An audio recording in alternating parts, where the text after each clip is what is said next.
Health care space को भी देख लेते हैं। आज सुबह हमने कवर भी किया था, लेकिन मैक्स हेल्थ केयर देखिए अब 3% ऊपर आ चुका है। यहाँ पर विजय जी भी हमारे साथ बने बने हुए हैं।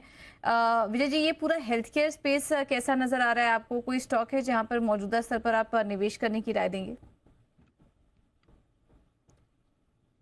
नमस्कार। मुझे लगता है पूरा जो हेल्थ केयर स्पेस है वो कंजम्पशन थ्योरी ही है, बेसिकली वो कंजम्पशन स्टोरी है।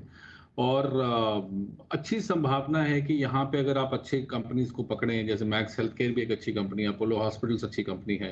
अगर आप फार्मा मेजर्स की बात करें, सिप्ला, ग्लेनमार्क, लुपिन, सन फार्मा, ये टॉप रैंक कंपनीज हैं और ये कंजम्पशन से जुड़ी हुई हैं। लोग बीमार होते रहेंगे, दवाइयाँ खाते रहेंगे।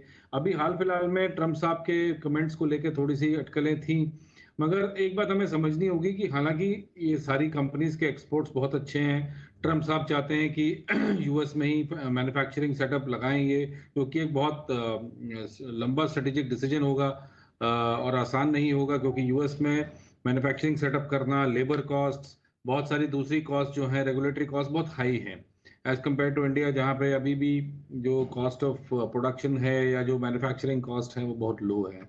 बट अगेन मैं कहना चाहूँगा कि इस समय ये समय है मार्केट में जब आप निबलिंग कर सकते हैं। निबलिंग का मतलब छोटा-छोटा बाइंग कर सकते हैं। आज से पहले मैं नहीं बोलता था कि आप बाइंग करें, मैं हमेशा एक कॉशियस अप्रोच के साथ रहने के लिए बात कर रहा था काफ़ी टाइम से, अगर आपने नोटिस किया हो।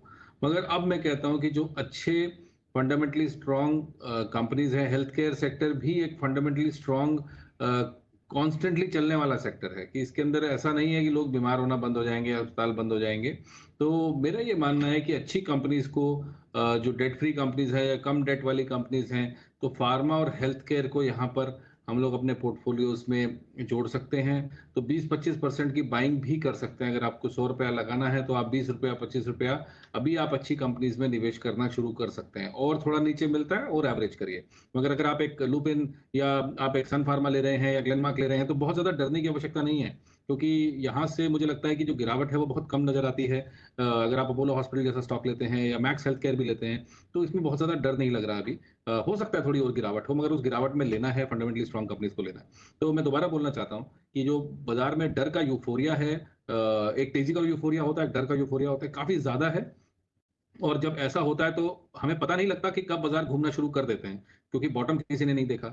मगर हम निबलिंग शुरू कर सकते हैं, थोड़ा-थोड़ा लेना शुरू कर सकते हैं। और इस सेक्टर पे मैं मुझे लगता है कि रिस्क कम है, कम वैसे भी कंज़र्वेटिव सेक्टर माना जाता है, तो इसमें खरीदारी करी जा सकती है। बिल्कुल, ये